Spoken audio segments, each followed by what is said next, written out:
Welcome to another edition of the Invisible Wheelchair Podcast.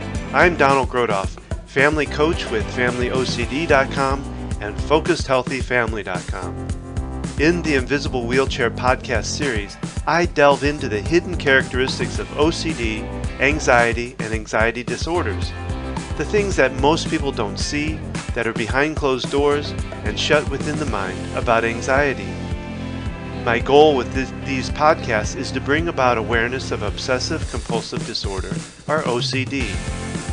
Understand that I am not a doctor, therapist, or counselor, and the content, information, resources, and ideas that are talked about and brought up here in these podcasts are things that I have used, discovered, or have been recommended to me, and I always recommend to seek additional professional help in finding solutions for yourself.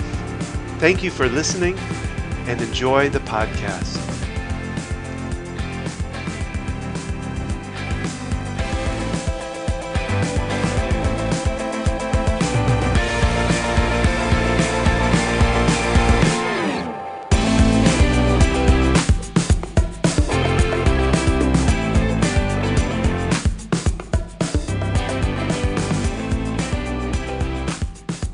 This podcast was recorded March 16th, 2018. This is podcast number 18 called In Fairness, It's About Awareness. Last podcast we talked about climbing the ladder of the mind. There we talked about that you can't go from where you are now to this big giant leap to where you dream of being. You can't go from lividly angry to joyously happy in one fell swoop. It just doesn't work. It's about the journey of getting there that's important. And so that's a great segue into what I want to talk about in this podcast. Because when we try to make that leap, we miss the journey. And one of the ways we miss the journey is by not being aware of what's going on in ourselves. So I always talk about the first step in this journey is awareness. And the first step in awareness is acceptance. Because many times we go through life very much on autopilot. We're letting other people, we're letting old history guide us to where we want to go. And through that, we are running through pre-scripted scripts of our life. We're living by what other people have told us, what other rules we've gotten. We talk about this in other podcasts, about the rules we get, especially during the sponge years of our life. And we live by those rules. We live by the messages that are given to us, especially during those sponge years. Usually messages from our parents, usually messages from our teachers, and many times from our peers. And these messages go off in our mind so often, and they've come at a lot of times at a very young age, so that they become kind of unconscious to us. They happen without us even really thinking about it. We say things, we do things that our parents set us up for, or our peers or our teachers have set us up for. And again, we say these messages in the back of our head. We do these habits that have become habitual and that have become so often that they just become automatic. And so the very first part of this is discovering what those messages are, finding the awareness in what's going on inside of you. And again, I think the first part of that is acceptance, because I have so many clients that come into me that have a hard time really accepting who they are, because why would I want to accept somebody who has so many flaws? Why would I want to have somebody who would say or do these things? That's not the person I want to be, so I'm just not going to accept who I am. And I talk about the fact that acceptance to me is the first part of that awareness.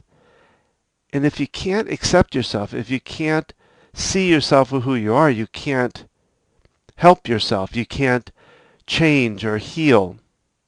You can't fix anything until it's out in front of you, till you can see it and find out what the problem is. I used to work a long time ago. In my college days, I worked for Black & Decker in tool repair. And you had to really be able to start to be aware of what a tool sounds like, what a tool looks like, some common factors that will help you to analyze what's going on and what needs to be repaired. Well, the same thing goes for us, not just in our physical selves, but that's true in our physical selves, but not only in our physical selves, but even more so in our emotional and mental health. It's so very important to be able to gauge that and figure that out. Because really, again, I bring this up over and over, the mental part, the brain, is what controls everything. And if it's doing things repetitively, it's also doing things physically repetitively, which aren't helping. So again, the first step is awareness, and the first step within awareness is acceptance. And part of the awareness, what I talk about in accepting, even when we do the tapping, we use a statement a lot of times when we do the karate chop point, even though, and the statement goes, even though I have whatever this issue is or whatever the problem is, I still totally and completely accept myself.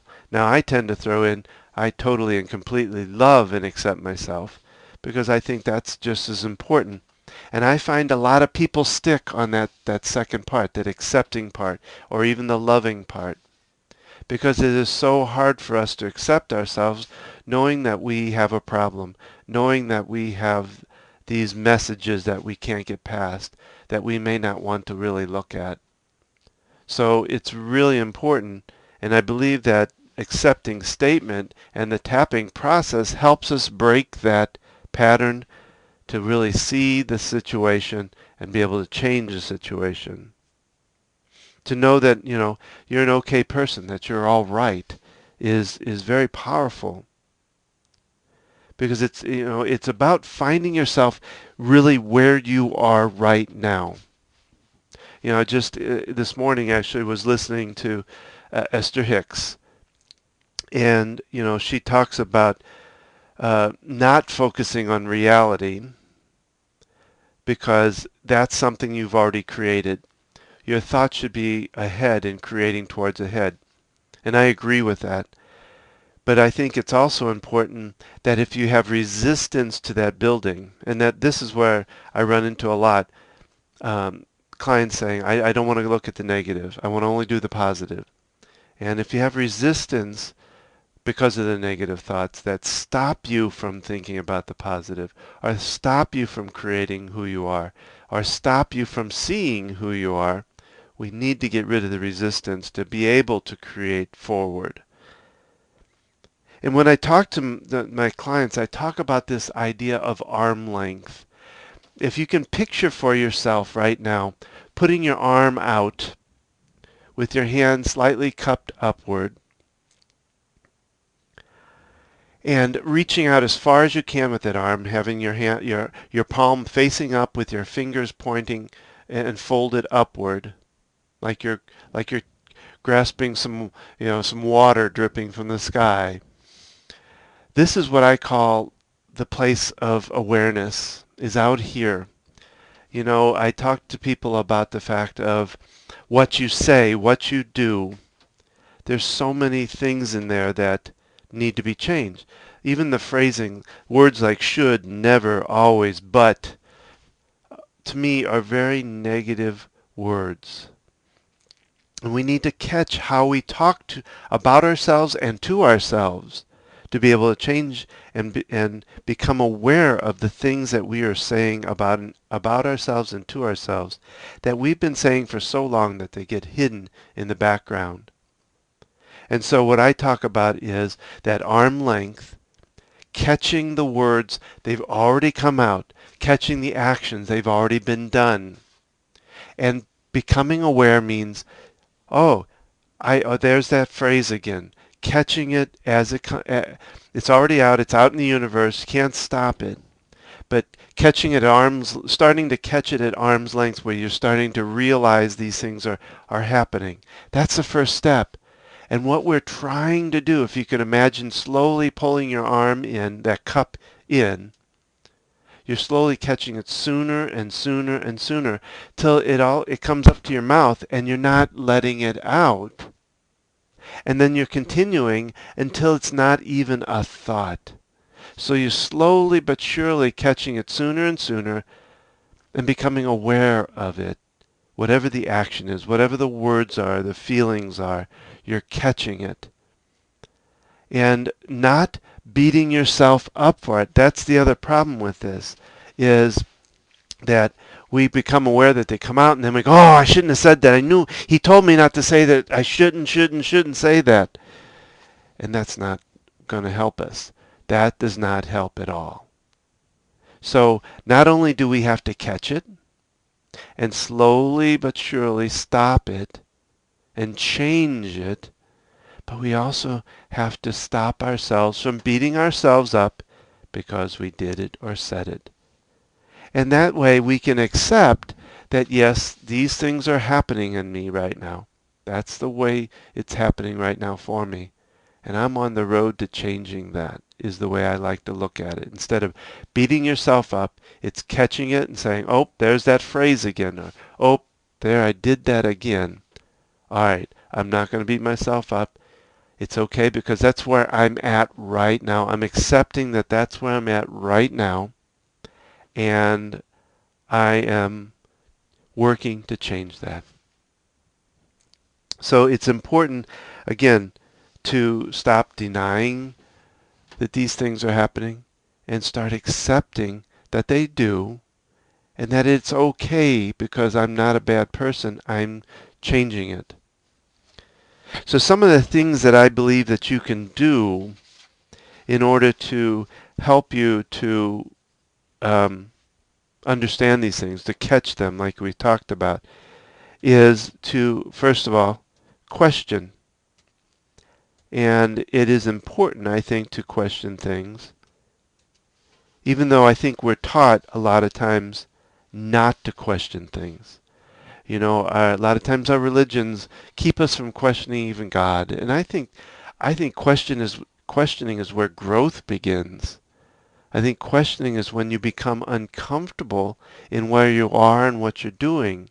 And uncomfortableness is the first sign to me that there's something needs to be changed. Something has to give here because it's not working and it's not helping. These things that we do to ourselves don't help us.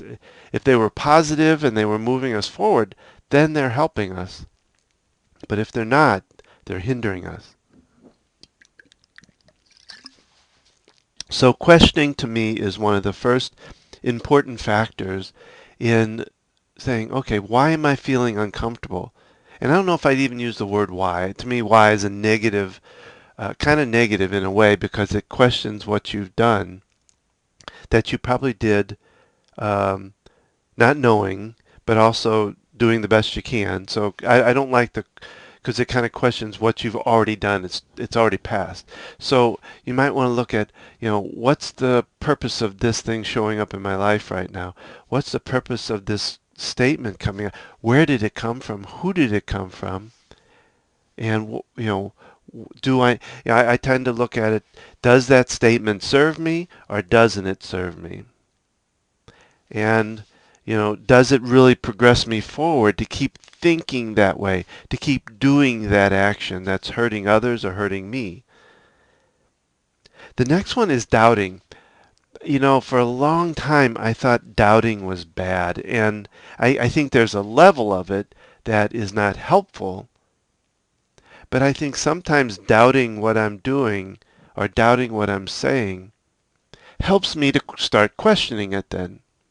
So I tend to look at doubting a little better now, a little easier, because I think it does get us to a place of questioning. Did that really work? Did what I say really help That's part of doubting and then questioning. Um, it's when you doubt yourself over and over to an extreme, when and when it's really doubting something that you feel very strongly about, and or that's positive even. So also asking. I think we as a society are too afraid to ask questions, to ask for help, to ask for people to support us in our movement forward. That doesn't mean people are going to, and some people are going to think you're crazy because you're doubting or questioning anything. A lot of people grow up with, including myself, I think, is you just don't question certain authorities. For me, it was in the Catholic Church. I could never question a priest. I could never question a nun because they were God's authority. They were God's wife and God's husband, kind of thing. That's really what I was taught, that you married God when you became a priest or a nun. So we weren't really allowed to question them. We weren't really, when I was a kid, we weren't even allowed to call them by their first name. We had to call them Father. Well, it would be their father and their first name. And a lot of times back then, when I was growing up, the nuns and the priests would actually change their names from their birth name to, a saint's name or something, especially the nuns. And we were never allowed to address them without saying Father this or Father that. So I think another way of doing this is reflecting. Just reflecting on your life once in a while. Getting silent. I think one of the real important factors in helping this is taking time every day. I've talked to people about this before, of before you get yourself out into the world to find out where the answers are by getting on your phone and getting on Facebook or talk calling or looking at your business schedule for the day. First, look inside yourself. Every morning I get up and I just start questioning, how do I feel today? How do I really feel inside? And I come up with, all kinds of different answers. Sometimes it's uh, uh, I feel positive. Sometimes I feel, I just feel ugh today, and I want to get past the ugh kind of feeling.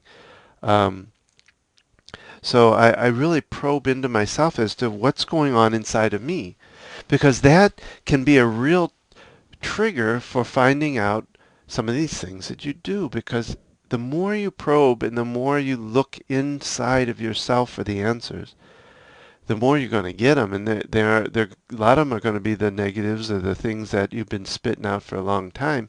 And that's when you can really look at it, when you're quiet and you're within yourself. You can really look at that. Um, Awakening is another one. As you do this, being aware of the awakening to these things, I think can be really, and I want to say bless it, gratify it, praise the fact that you are awakening to these feelings and these things inside of you. Even if they're, the tough part there that a lot of people look at and go, I don't want to, encourage or bless a negative thing. Well, you're not becoming awakened to the bad of it. You're being awakened. What I want you to awaken to is the fact that you're being aware of it, the fact that you're now looking at it so you can change it. And that's the important thing there. And finally, it's being grateful, for everything. Being grateful for this awakening. Being grateful that you see the negative, that you see these things that you're doing that you don't like. Be grateful for that. And be grateful for the negative and the positive in life. We talked about before in a podcast about contrast, how important that is for you. And to bless the bad as far and the good, because I don't even like the terms bad and good that much anymore. I like to know what serves me and what doesn't, what moves me forward and what holds me back, and to look at each event, because I believe even bad things move us forward. They may seem like a hindrance that throws us back, but in reality, it's what moves us forward. Recently, I knew somebody that lost a job, and it seemed very miserable at the moment, but as they moved on, better jobs came ahead for them, higher paying, better places, all of that kind of stuff. So it was a blessing in disguise that they had been really creating for some time. So I see that as being grateful for all of it. It's really not bad or good. It's contrast. It's helping you to understand. Again, I'm going to bring up the scenario I always talk about. If you hit a home run every time, I mean every single time you come up to bat, home runs wouldn't have very good meaning to you. They would just be, oh, it's just something I do. It happens every time. So what? But you strike out 3 or 4 times, hit a single or a double. It all leads up to, wow, I hit a home run. I went out the park with it. You don't have that kind of enthusiasm if it hits every time. So this, and we talked about in the steps before that not every step that we're going to take to get to where you want to go, these small steps that we build on, this journey we get there, are not all going to look positive. But they should be in a positive direction. Now I just used the word should. They are in a positive direction. Really, all things lead us forward. But it just may not be the way we see it that makes a difference. So what I put out to you now, I don't know if I'd say as assignment, but really start listening deeply to yourself. What are you saying, and does it move you forward? Does it serve you or not serve you? Catch it. Use your arm length idea as catching it out there, not beating yourself up for it, and being aware of it. That's really going to help you grow and learn and develop. So I hope this has helped you out. Just remember, we're going to tap on it. There's a tapping session ahead, so you can tap on it. But really start working on this, because it'll change your life as you focus now.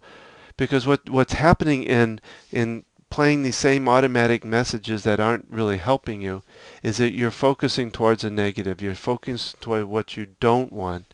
And we really want to go towards what you do want. We want to focus towards what you do want. And that awareness will help you get there. So take care, and I hope this really helps you. That concludes this podcast. Please leave me a comment or question below. That gives me good direction where to go on future podcasts.